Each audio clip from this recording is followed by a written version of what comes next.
Hello, and welcome to the Modern Romantic Podcast, where we celebrate and inspire romanticism through passionate people doing incredible things. Hi, I'm happy to report that my 2025 resolution has already come true. I am a mermaid. Hi, I'm Trey. Is that like a resolution or a wish? Yes. I love it. Congratulations. Thank you. And I'm joined by my co host, Emily. Hi, Emily. That would be me. Hello and Happy New Year. Happy New Year. It's 2025. Can you believe that? I wrote the date for the first time the other day and I was like, what is this? What is this happening? I truthfully, I can't believe it, but it's also the start of our what? Our fourth year doing this podcast. I never thought we would say that. That's so cool. It's fantastic. It is so great to be here. We did do just a mini plug here. We did do a year in review episode, kind of a recap of 2024 as our last episode. So if you want to hear us talk about our guests, hear all those things, please go check out the episode before this one for a live talk through of that. But And that's only available on Facebook and YouTube right now. yes, thank you for that. But I'm also really excited because our first guest of 2025, I'm so excited to have her on. Emily, would you do us the honors and introduce our fantastic musical guest today? Yes, I've been waiting for this for, I don't know, probably a month or more now. So I'm very excited to introduce Kristen Baum DeBeasi. Oh, I almost messed that up. Kristen is known for being a poet and a writer and a composer, very accomplished, but also she's one of the brainchildren behind the Fairy Tale magazine, which is another thing I'm really excited to talk about. So, welcome to the show, Kristen. Thank you so much. And I just want to say, Trey, what's in a wish? What's in a wish? I want to know. Okay, I've quoted this before, but I will say it again. I will quote Aggie Cromwell from Halloween Town, and it is the secret to magic is thinking of what you want and then letting yourself have it. So, if you want to become a mermaid, congratulations, you're a mermaid. That's awesome. Yes. And I have always wanted to go to the mermaid parade that they do at Coney Island. So I might do that. Yeah. Okay, now I've never heard of the mermaid parade. What is that? Oh, it is like costume goodness. And That yes, sounds awesome. yes, everybody goes like totally in costume and like mermaid theme approved, so there are plenty of king tritons and lots of mermaids and, probably everything under the sea that you can imagine. So, yes. I see what you did there. Yeah. Yes, you do. Yes. Yeah. That sounds fantastic. Yeah. I imagine that is something that happens in the warmer weather. I think so because I've seen the shirtless thing. So I'm pretty sure, yes, we are not talking polar mermaids. Yeah, I don't think I've ever seen a mermaid with a winter coat. That would be amazing. That would be more Selkie, right? Mm. Yeah. Probably. And I think that would be like the polar plunge challenge, but with mermaids. Oh, I'm interested. I bet they'd win. That would be hard to beat as a human. I think so. Yes. Yeah. Okay. Okay. So Kristen, one thing whenever your name popped up and we started doing the research, one of the things that I gravitated towards was your love of music. But I also started to notice that you are a very multifaceted person. So whenever we have someone that is accomplished in so many different artistic areas, I like to start by asking, how did you get into art, and which art form did you start with?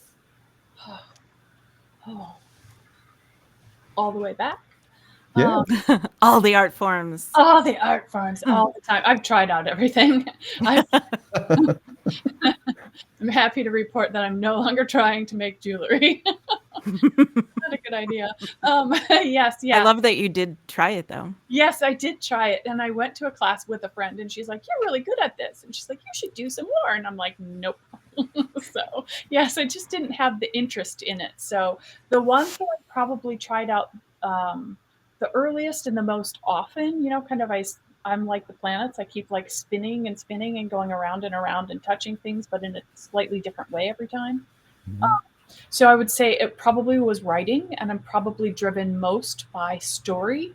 And that story can be in the form of like manuscripts for books, or it could be poetry, or it could be fairy tale, like straight up, right straight into fairy tale realm, or it could also be music. But the thing that kind of organizes all of that for me is story and fairy tale. So yeah, yeah, I just geek on all of that sort of stuff. And then I gotta know what's the fairy tale that you go back to the most often? Oh man. Okay, so what would I say? Red Riding Hood, of course, and I collect like Red Riding Hood art. Ooh, So oh. yeah, yeah. So I've got one where she's holding the wolf in the palm of her hand. I've got another one where her hair is in the shape of a wolf.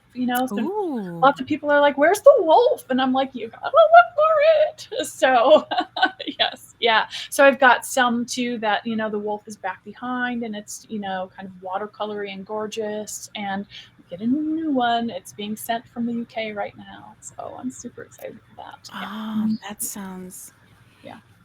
that sounds fabulous. I want to see some of this. Also, like, I'm also drawn to Red Riding Hood. Yes. Because Yeah. why? Why? Um, well, I'm a big fan of capes and cloaks, so there's that. That's That's a one real aspect. yeah, that's a fantastic reason. Also, she Mhm. kind of is a final girl, right? She's a what girl? I'm sorry. A final girl. Like she survives in Oh yeah. most of the Red Riding Hood stories, except for the one where like, and then she got ate up. Boom, done. You know. Right. Sorry. Yeah, she's not one of the ones that like melted in the end or got eaten or yes, something like that. Yeah, I love that she survives. Yeah. Um, it's a little bit scary, but it's not so scary that like I couldn't handle it as a kid. So Mhm. I feel like that made it a positive, at least back then. It has kind of a thrill to it. Right, yes. And I mean, fairy tales kind of teach us, through time, as kids we gravitate towards the ones where we're like, I've got to figure this thing out. How do I survive, right?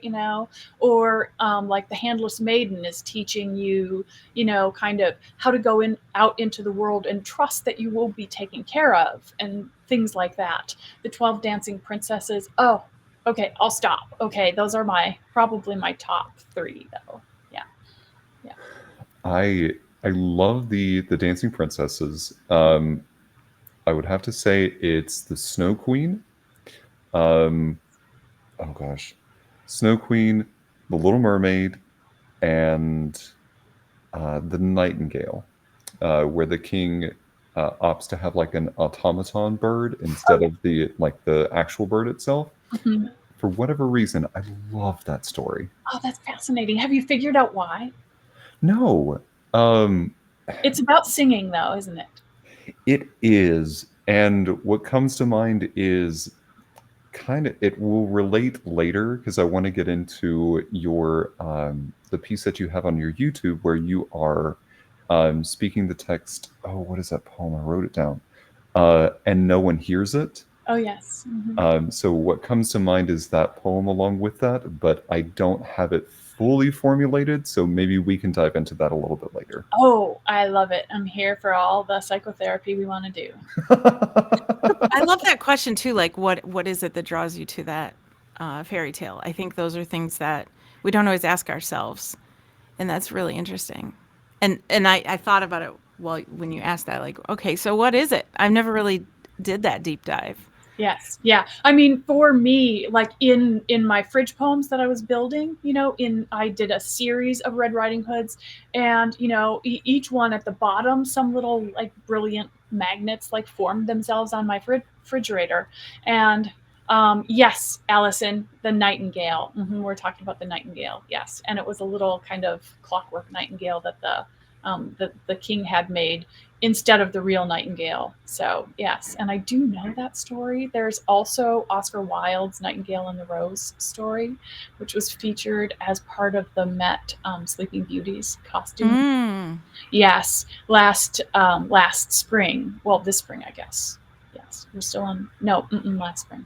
Yes. So that was a super fun Hard costume to do. couture exhibit to see. It was amazing. That sounds amazing. Yes. So get me back on track now. I've just gone like. No.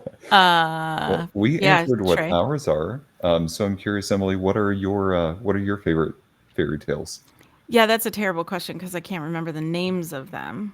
Oh, good. Start with yeah, like Red Riding Hood. I always kind of liked Rapunzel. Mm-hmm. And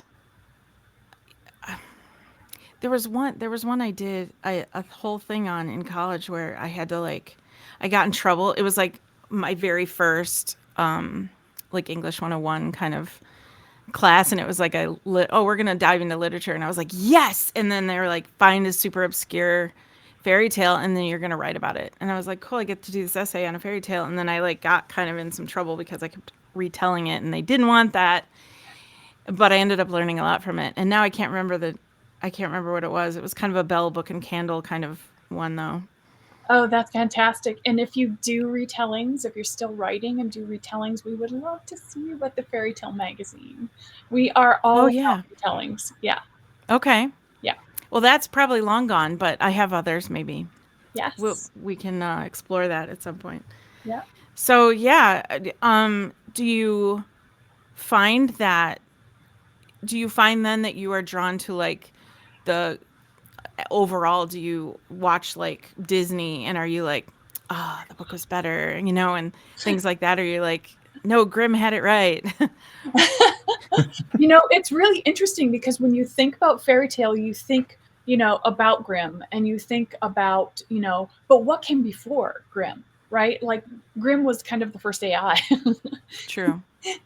Right? They were going around and they were kind of, in a way, thieving because they were tricking some people. Some people did not want to give up their fairy tales, the oral tradition, and they would use a little bit of trickery to get it out of people. And then they compiled them into books, and then they started changing the books. So, unless you have, the 1812 version, you might not have kind of the purest form that even they were reporting. And then you think of The Little Mermaid as a Hans Christian Andersen, and that's a literary fairy tale, right? And so it doesn't have a foundation in the oral tradition. It's like something that he cooked up special, all on his own kind of thing. So I have an interesting sort of love-hate relationship with both Hans Christian Andersen and sometimes I can't help it. I do watch all of the Disney things, but I don't always super love what would I say? What Hollywood does to prop up the patriarchy. Interesting. Yeah. Yes, yeah. And I think I find that a lot in the Disney fairy tales. What they do in those fairy tales. I'm just like, oh, really? Yeah. So, I'll have a conversation one day. I'll have to channel Walt and say, listen, you're going to have to go back in time, friend. I think it's from Snow White at the very end. They put some blocks of something on her feet that are like hot coals. I forget what it is, but there's a very, very dark, twisted thing of the revenge that they get on the evil queen. It's not, she doesn't fall off a cliff to her doom. Oh yes. Yeah. Yeah. The red hot iron stilettos. Yeah. That's it. Yes. In Snow White, right? Yes. Yes. Yes. Yeah. She gets secret invite to wedding, arrives at wedding, and it's Snow White and the prince that's managed to dislodge the apple from her throat. And they fix her up with some hot iron shoes. Red hot iron shoes. Yes, Kelly Jarvis, you have got it. Yes, you're winning. Yeah. Yeah. It's so I fully understand why they kind of do that from a Hollywood perspective, But when I look at even movies that are coming out of Japan, these adaptations of stories that have potentially some darker themes to them, they don't necessarily shy away from them, but they also know how to balance out what is directed for the kids and then what's directed for the adults so that there's a balance for both audiences and not just skewed for one. Agree. Like Belle, right? When they did Yes. Belle a couple of years ago, that was just fantastic. Yeah, loved it. Yeah. Hmm. I could sit here talking about fairy tales for a long time. Yeah, Uh, me too. so, kind of diving into and how that transitions into your music, you said that storytelling is the thing that really drives you and like the writing process and that narrative element. I'm curious how that impacts your musical process. Oh, man, I think I'm always telling a story in my musical process. You know, whether it be like from the inspiration of a poem or whether it be like film music and I am serving story very directly there, because film music can't not serve the story. Mhm. So we're collaborators. Um, but we definitely are maybe not equal collaborators. Somebody's got to be like steering the ship and saying, this is, the direction that we're going. Um, and this part's working for us, and that part, let's keep working that until it does. And Emily, you probably know that from doing costume design and things. Yeah. Yeah. And there are design changes. And there are, We yes. call them that though. Anyway. Yeah. We just call it Rev 1, Rev 2, Rev 3, Rev 13, Rev 14. Yeah. Yeah. So you had what I guess my question is, because you're so multi-talented and multifaceted, you have so many things that you've tried and so many things that you've done so well in. What is one thing that you would say you're most known for? One thing I'm most known for. Am I known? Well, I guess that's yeah. I would say let's assume the answer is yes. I thought so, yes. But That's all. also like Yeah. if you were to pick one thing to put out there as this is me, this is the thing I did that most people are like know me for, or at least I know that's like the wrong question to typically ask because you are so multifaceted and multi-talented. But if you were to pick one thing, If I were to pick one thing, I do have one cue in the Book of Eli. I did not write score. I wrote okay, incidental music that happens right at the end. It is piano.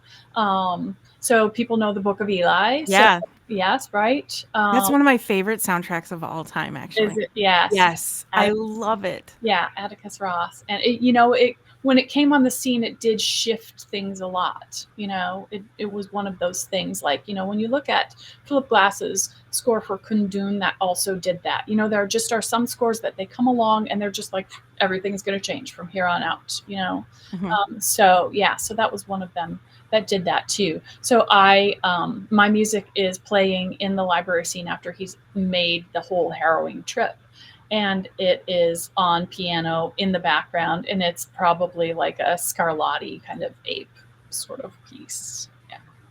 So what was that like for you?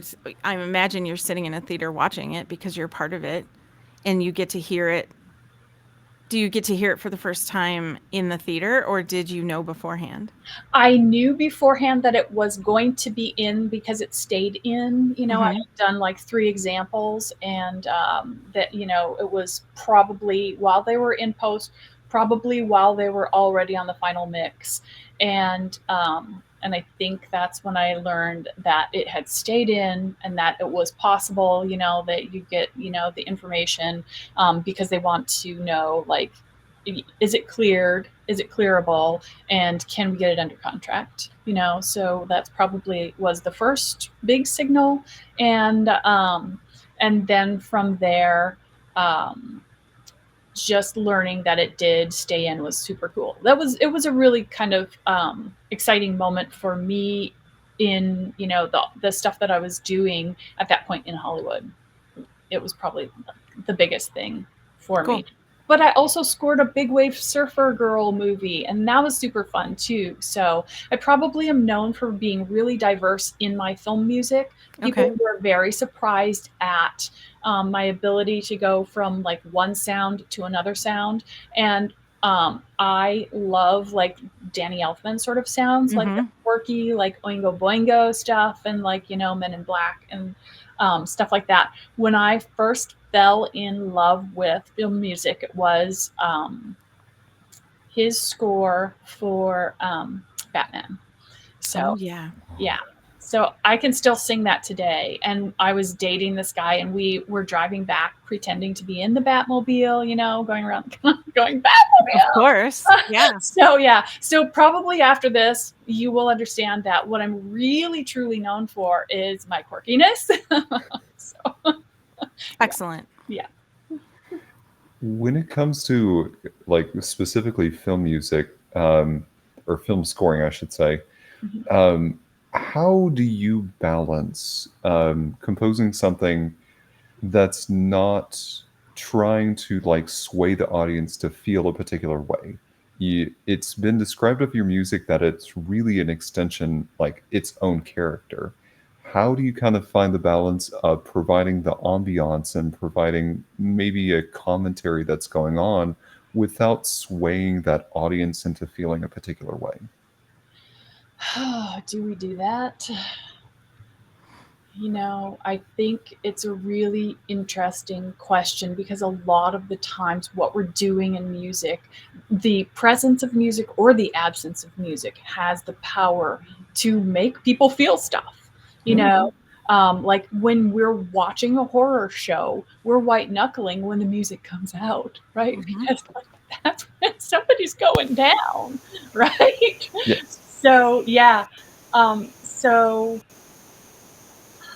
how do I do that? I really try to tune into each of the characters Hmm. and tap into who they are on the inside and say, how can I add like another layer to their actual character so it feels like it is completely organic. And so it feels like it is them, it is a part of their character. Like I've had people say to me, I understood this movie better because your music was providing subtext that I might not have gotten otherwise. So, Well, yeah, yeah. it's the difference between somebody walking down a dark hallway confidently and maybe more terrified. Yes. Yes. Yeah. That makes sense.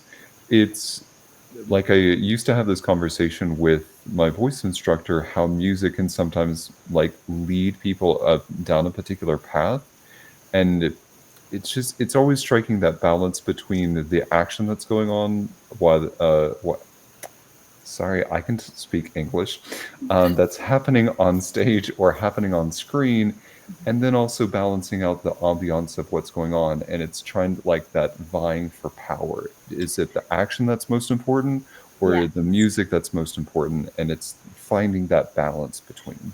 Yes, and it's deciding when to foreground the music and when to background the music. Yes. Yeah. And you're also deciding, you know, if I come in here, it might be melodramatic, but if I come in over here, then it won't be melodramatic. It will be like, you know, responding to something rather than trying to add subtext where you don't need to add subtext. Yeah, if you watched a horror film on mute, it's totally, yes, the truth found. Yes, yes, it's totally different if you're watching it on mute. Yeah. I I might be able to watch a horror film if I watch it on mute then. Right. Just throwing that out there. Me and Right. horror films, mm-mm, no I thanks. know, not friends, right? Yes, Yep. yeah. You know, the interesting thing is when I did first go to Hollywood, I got to work with Christopher Young, who, Mm. you know, has historically been known as the horror king, you know, as in terms of scoring. And did The Fly and did Drag Me to Hell and, you know, all kinds of really big stuff. They got the one with Pinhead in it, you know, What's Your Pleasure Mhm. and stuff, you know, and all of those things. And oh, someone is, yes, they're with you, Trey. They're agreeing with you, Trey. Yeah, they're agreeing with you, Trey. Yes. So it's an interesting thing because I was not 100% in love with horror, but then being able to go and see it happening and see kind of pull back the curtain and see the little man behind the curtain, it makes it different. It makes it not such a scary endeavor. So Trey, we can watch horror films together. You might all of a sudden be like, hey, these are no problem. I think it really goes back to, not to like make anybody my armchair therapist, but I think it comes back to when I was 9. No, when I was 7. My dad asked me to watch Child's Play with him, and that has ever since then just no thanks. That's a scar. That's a scar. That's not going away. Yeah. I can see how it'd be different behind the scenes though, because you're like creating it. Right. You're like part of it.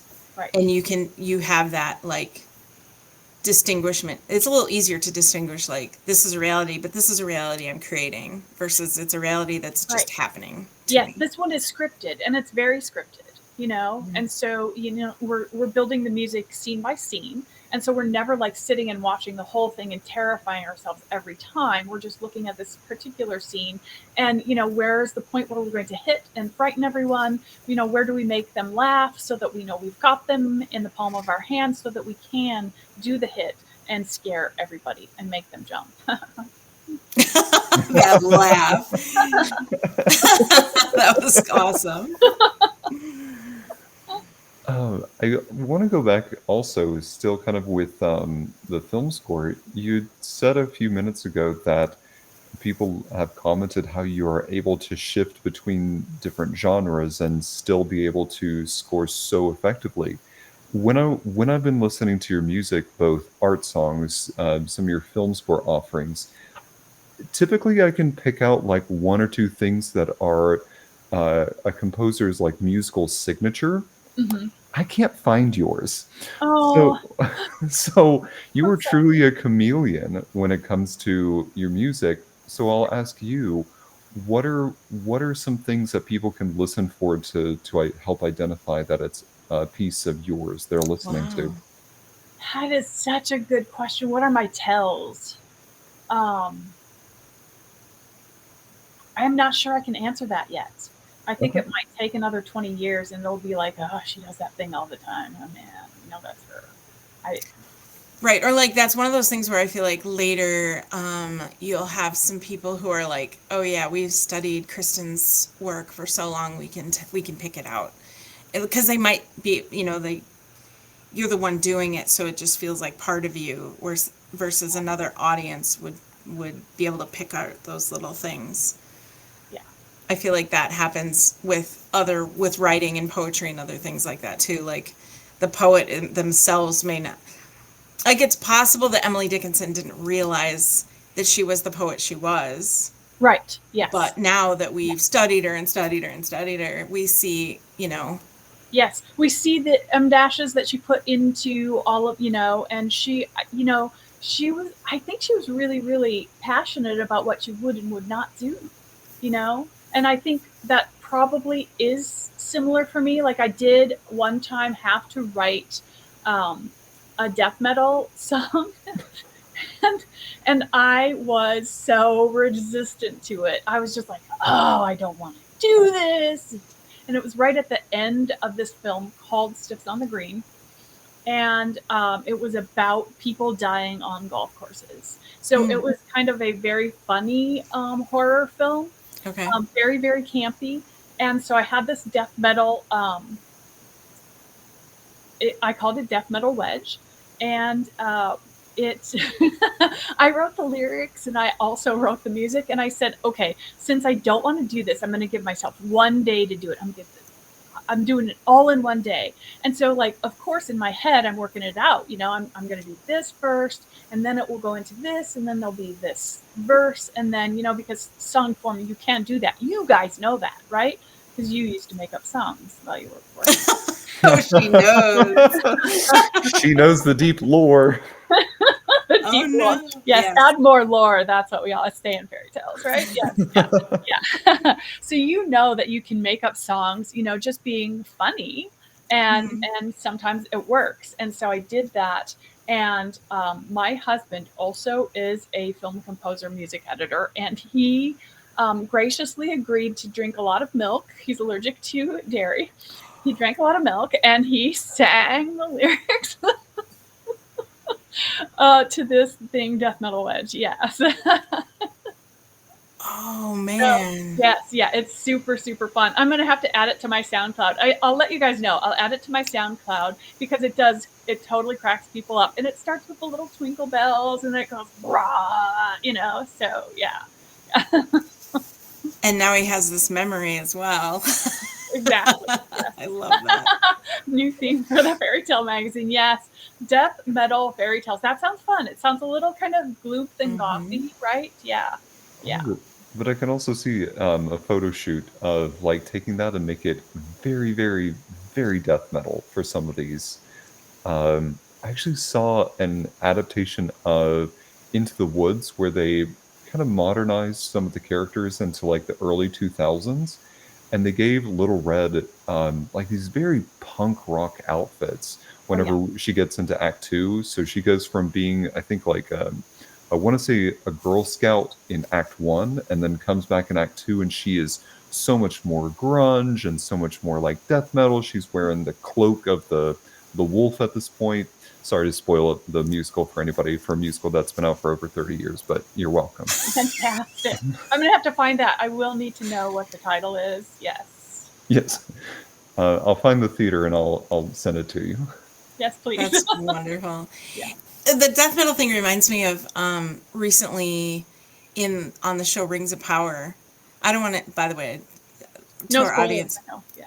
What's that? No spoilers. No spoilers, but there is Barry McCreary brought in, I can't remember who it was, to do some death metal toward the end of the second season. Awesome. And I remember hearing that this was going to happen, and I was like, don't wreck Lord of the Rings for me. But you know what? Well, I saw it then, and it didn't. And it actually was kind of like, all right, I get it.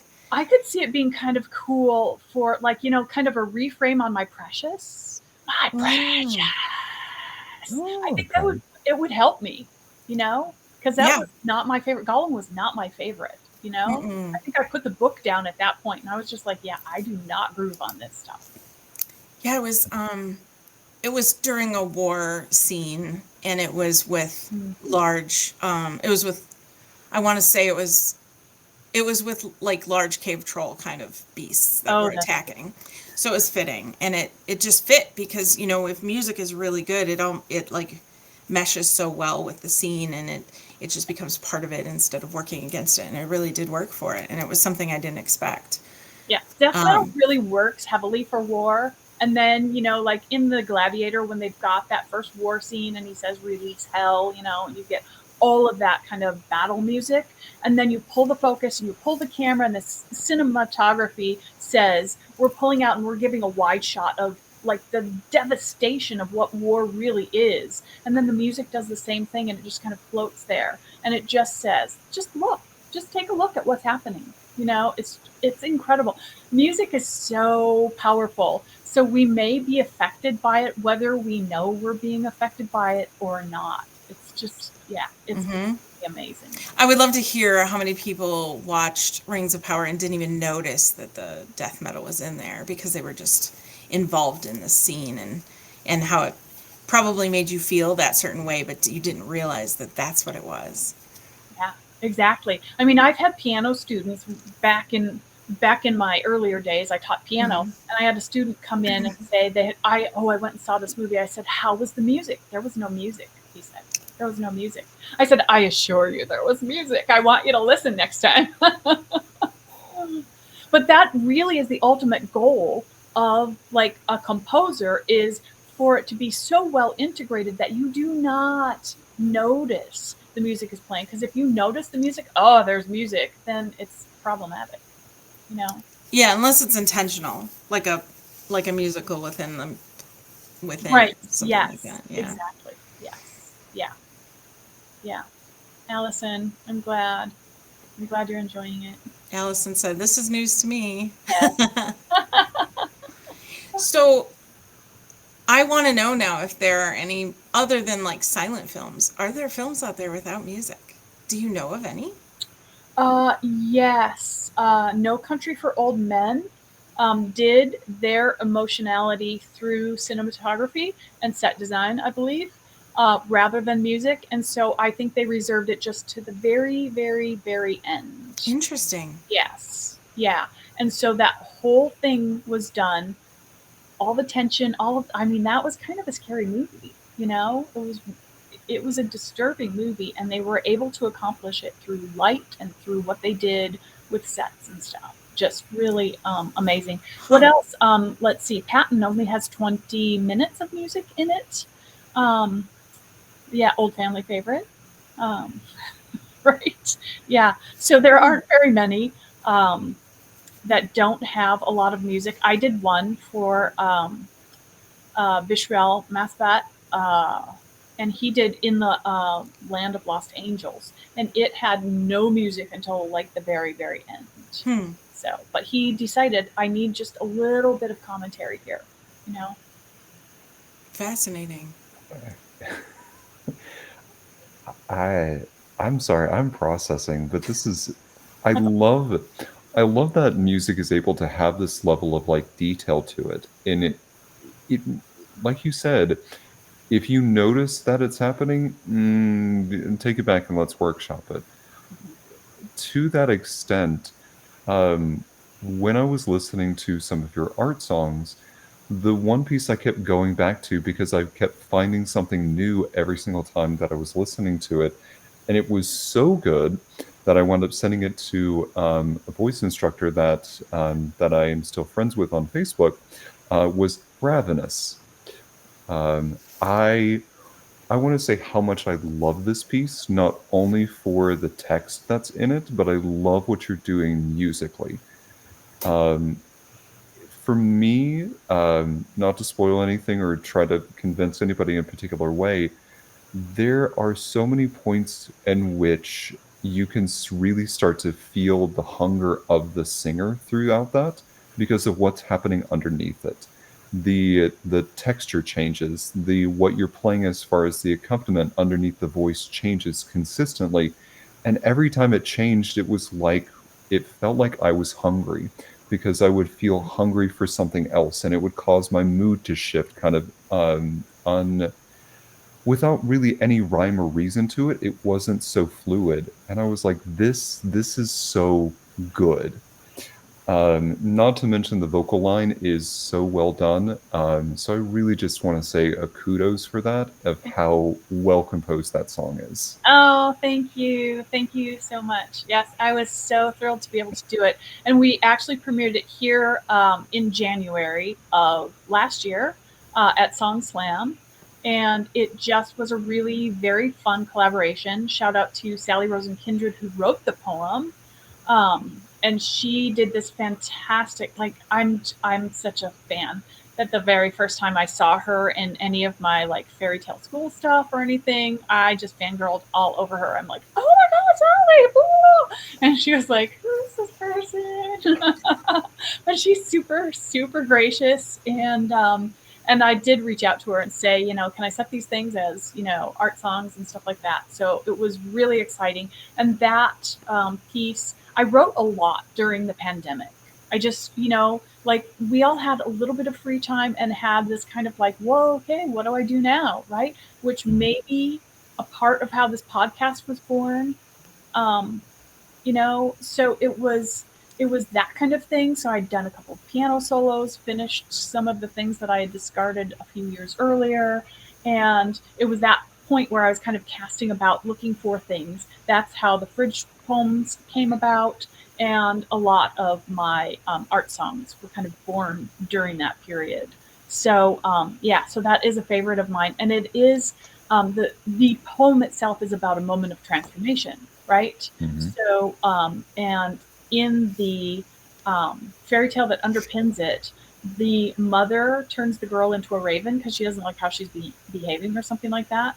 And so it is kind of like the embodiment of like, what do I do when my mom hates me or doesn't like who I am or whatever? And, kind of um, how do I come into this place of newness, and how do I embrace who I truly am? So I just find that it's so very resonant for me, and probably for a lot of people. We've probably all had moments where we have transformed from what we were and what we thought we were into, a kind of a different space as humans. Yeah. It. I don't know. I think I fangirled enough over that song, but I really loved it so much. That's awesome. Sally, I hope you heard that. um, I along the lines of writing, I also want to make sure that we give highlight to a magazine that you are one of the brainchildren for. Can you tell us a little bit more about that? I would love to. I don't feel like I'm the brainchild for it, but I'm going to be Okay. like brainchild and carrying it forward. So Okay. Kate Wolford started this as she was a university lecturer, and in 2006 she said, people love fairy tales. I would like to do fairy tale retellings. Let's have a contest where we'll call it Diamonds and Toads, which is another fairy tale where two sisters, one good, one bad, go to a well. Of course, the good one gets sent always the first, right? Because we want to knock her off, or we want, something bad to happen to her, so we send her off first. And she gets some sort of a thing that's considered a boon, right? Although I would have to say that being blessed to every time you speak, a diamond falls out of your mouth. I don't know. Is that a boon? Ouch. You know? Break a tooth that way. Yes. Yeah. Yeah. So, and then the other girl, the other girl gets, she's like, I'm not drawing water for you. Draw your own water, And so she's like, okay, you can have snakes and toads coming out of your mouth, And so, yeah, totally lost my train of thought because I got so geeked on that fairy tale. No, I love it. So you didn't start it, but you're carrying the torch forward, you said. Yes. Yes. Okay, fairy tale magazine. Focus. It's like us. Yes. Totally. So Kate had this idea, and she did it with her college students at first. And they had a contest and did fairy tale retellings. And she decided that she wanted to do this going forward. And so she did in several iterations. So she called it Diamonds and Toads at first. And then when she took it to the web, she decided to call it Enchanted Conversation. And to presuppose that, fairy tales are kind of an enchanted conversation that we're continually having, that we've had since we could speak, right? So since once upon a time, or since there was and there wasn't, all of those kind of precursors to the story were possible. We have had this sort of conversation going on in the world that sort of explains things, or sort of points to things that might be weird or stuff like that. And so she carried it forward with Enchanted Conversation for a number of years. And then just in 2022, she rebranded it as The Fairy Tale Magazine. Okay. Yeah. Yeah, and they were working on it. They had some beautiful, the ISSUU. They did issues. Mm-hmm. They built out of it, and they're available still. So if you want to look for them, the Fairy Tale Magazine, and look for those, you will see how glorious they were at that point. And then one of the staff had to step away. For family reasons, and so it kind of is undergoing another transformation. And a couple of years later, Kate has realized that she wants to pass the torch, and she said, in one of our extra meetings. So some of us are fairy godparents, and I'm one of them and have been for a number of years. And so we get together as fairy godparents and talk about the state of fairy godparenting. And it's actually our support community around the magazine. And so we pay a small amount of dues each year, and that supports, keeping the website up and running and doing the things that we need to. So we pay all of our authors and stuff like that. And so she put it out in the fairy godparents meeting that she was going to be stopping being the editor-in-chief, so that she could tend to grandbabies and just have a little bit of fun. And I immediately, I think my fingers may have animated themselves. And I wrote to her and I said, I just have to say, I see myself as the editor-in-chief and blah, blah, blah. And this is what I'd like to do. And so I just laid out this whole big, grand scheme of things. And she's, had a number of people respond, and she wrote to me like the next week and said, okay, you can be the editor-in-chief going forward. It's so great. I agree, Allison. It's so great and so inspiring. Yes. So one of the things that we do in our fairy godparents meeting is we give ourselves permission to wear flower crowns, and we go and we dress up. Sometimes, it's not all women. There are men that are a part of the club too, and they wear, hats. We have mushroom hats, we have witch hats, we have all the hats. I love this so yes, much. it's so good. Yes. So the early deadline for joining the the club that goes along with it is January 15th. Oh, okay. So get it on that early if you want. Yes. It's in 2 days. Yes, 2 days. So so we are stopping with our early renewals, and then on that same day we start our submissions for our Sleeping Beauty. Yes, hashtag all the hats. Hashtag all the hats. I'm all over this hashtag. I love it. Hats. Yes. And I have to just shout out, because Kelly Jarvis is one of our contributing writers, and she has graciously agreed host. Yes, hashtag all the hats. I just love that. Yes. Kelly has graciously agreed to do interviews of authors that are doing fairy tale, like retellings and things in and around fairy tale. So we're starting to do like small author interviews. And Kelly is one of our people doing that. And Allison is also one of our fairy godparents. So I'm so excited you guys are here. And the Truth Found, I don't know you, but I bet I will after this. So I'm The Truth Found is my sister. Oh my God! Yeah. Yay. How fun is that? I don't have a sister, so I love the idea of sisters. Definitely. I love it when she tunes in. It's wonderful. Yay.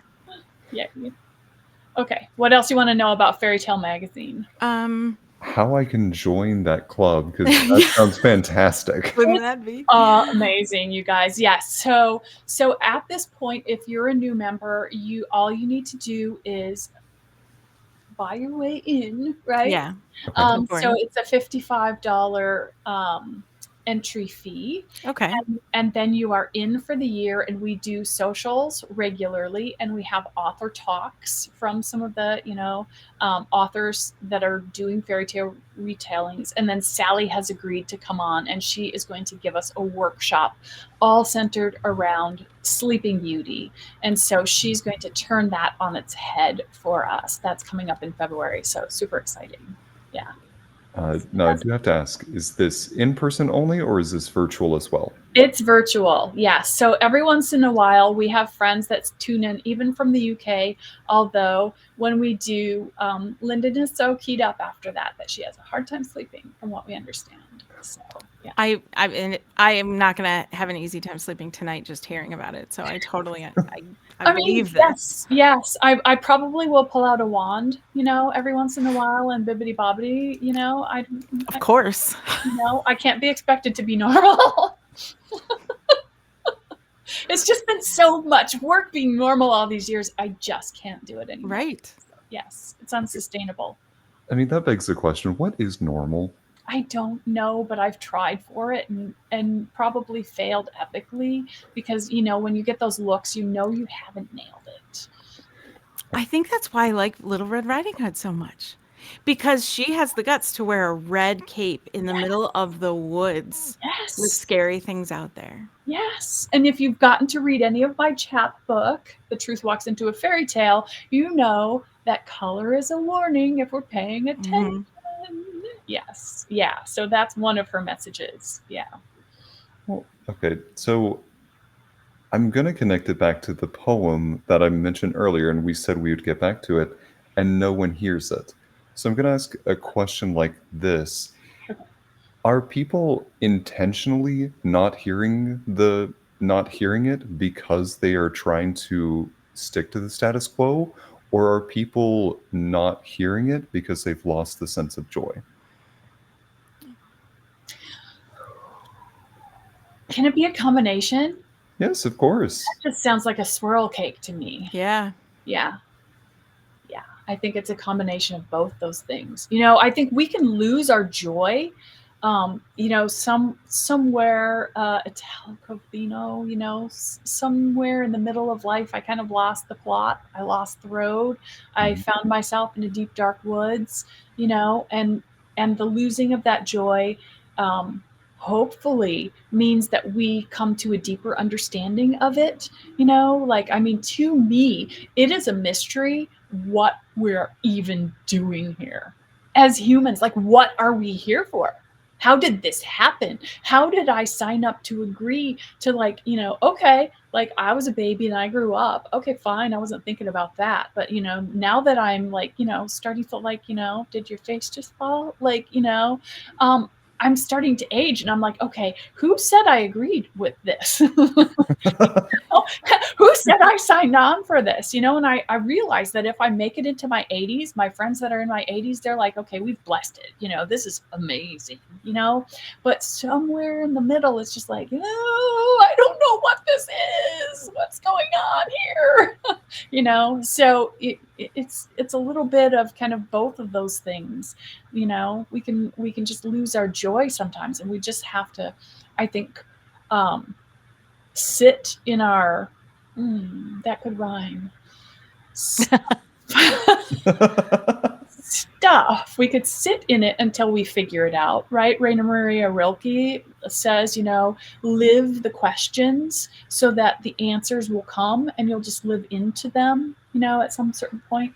um, so it just it is, you know, can I look around and find the joy, you know, like that building, kind of joy, like the party building over here, kind of joy, you know. It doesn't look like that during the day. I mean, during the day it's got all those little water towers on top of it, but there's like sparkle stuff everywhere, you know. You just have to look for it. Yeah, and it's kind of like you say in the poem, you warble for yourself. You don't warble Yes. for anyone else, you warble for yourself. Yes, alone. Yes, exactly. Yeah, yeah. So if you find that, yeah, exactly. Yes, yes, yeah. That was a response to Allison, who said it's kind of surprising when you realize you're actually going to grow up. Yeah, I know. Yeah, that's the shocker, right? Hmm. Yes, when you realize that, oh, suddenly hormones. Yes, yeah. Oh, what? Oh, yeah. It's It's like, happening. oh, Has it happened for us, Trey? God, please no. I don't know. no, it sort of does kind of in like little layers, you know. I do that Hmm. whole swirling thing again, like the planets are just kind of spinning Hmm. out in space, but they never quite hit the same spot, you know, over again. They Mhm. keep, you know, moving and everything lines up slightly differently every time. But yeah, yeah, we just touch on it in different ways at different ages and different kind of light bulb moments. Hmm. Mhm. Yeah, I feel like there's times when you get to where you can actually maybe find some comfort in the mystery, and then suddenly something changes, and you have Yes. to figure that out all over again, and that happens like forever. It does. Yes. Yeah. It's like, you know, you're like, I thought I was the butterfly, you know? Nope. No, you're back in that tight little chrysalis thing, you know? You gotta get out again, you know? Yeah, it's big stuff. Hmm. So, as far real quick, Trey, I'm sorry. Did you have a question? No. Okay.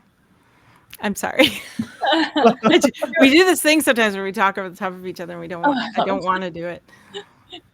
I want to make sure our listening audience can find Fairy Tale Magazine and your work as well.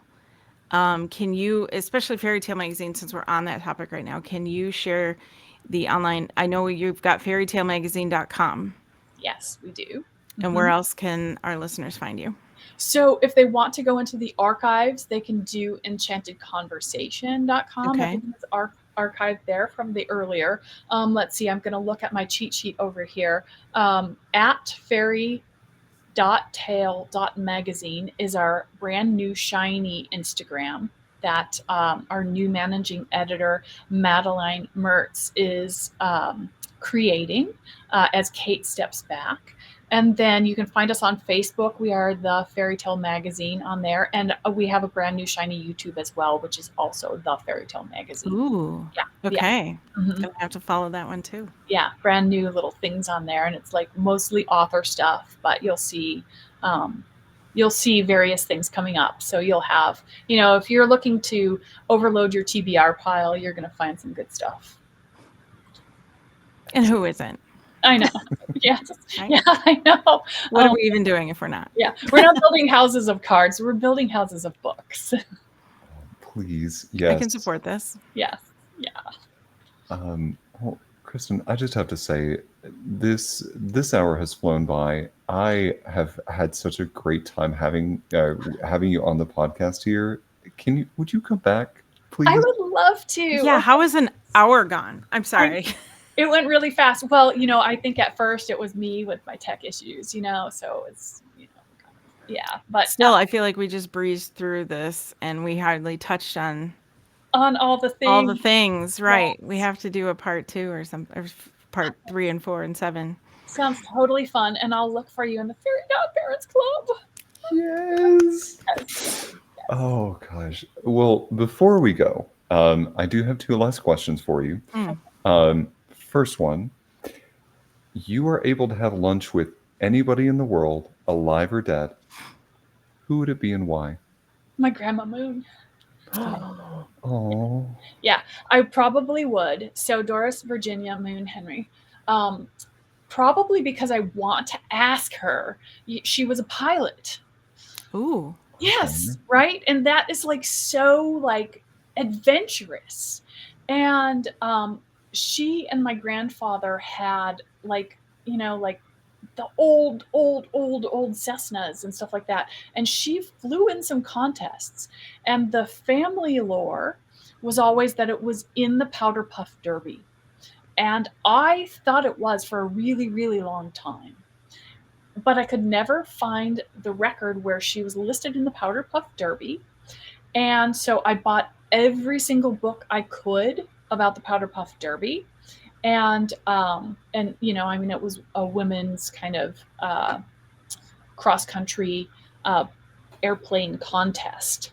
And I thought she had done all the things. And I was devastated, legit devastated, when I read the book. And I was like, oh, so all the things that happened to my grandma actually happened to other individual people flying in that first Powder Puff Derby.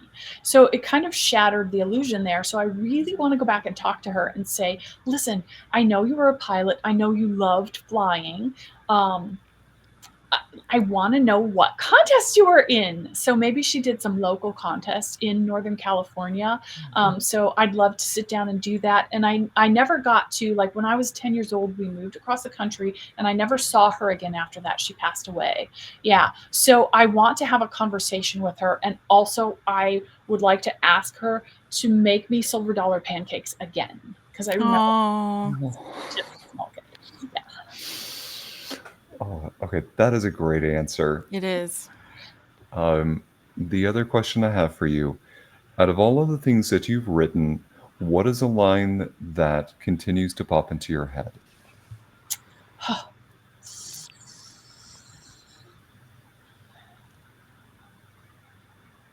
There's so many. I don't know if I say the one about going to Pink's Hot Dogs and saying, make me one with everything. And they do, which is from Onomatsu, or if it's we can tell our monsters no, which is from the Truth Walks into a Fairy Tale. That's in that chapbook. We can tell our monsters no. Oh. I think 2 answers is acceptable. Oh, good. 100%. It's hard to choose. There are no rules here. Good, I can stop sweating now. Well, luckily, Emily and I are the fairy godparents here, so Yeah. we will absolutely grant you 2 answers to that. Thank you. That feels like a very special wish. Thank you. We give into whim often. Oh, good. I think that's the best way to be in this world. Yeah. Kristen, you've given great answers. You have been a fantastic guest today. Thank you so much for joining us. It has been such a pleasure to talk to both of you. I could just keep going for 3 hours. I'm sure everyone would hate me. No, well, we wouldn't. But I have enjoyed it just ridiculously. Thank you both. Thank you. We have too. Thank you. Well, I'll speak for myself. Absolutely. Well, I like I'm that. sorry. That was fantastic. You know where you are on screen. Yes, this is great. Well, every now and then we do this. Yes, Trey. yes. Oh, sorry. You got it. Yes, it's a great podcast, you guys. Allison is going to be back for it. I love that. Oh, Excellent. Thank you. Yes, Thank you, we'll Allison. definitely continue. Yes, yeah. It was a fast hour, you guys. Crazy. I know. Yes. Well, as we close this episode out, we want to thank everybody for tuning in with us here today. You can find more behind the scenes content on our Patreon. Check out our website for more information. But really, thank you so much for joining us now in 2025. Thank you. Have a great evening, everybody. Bye.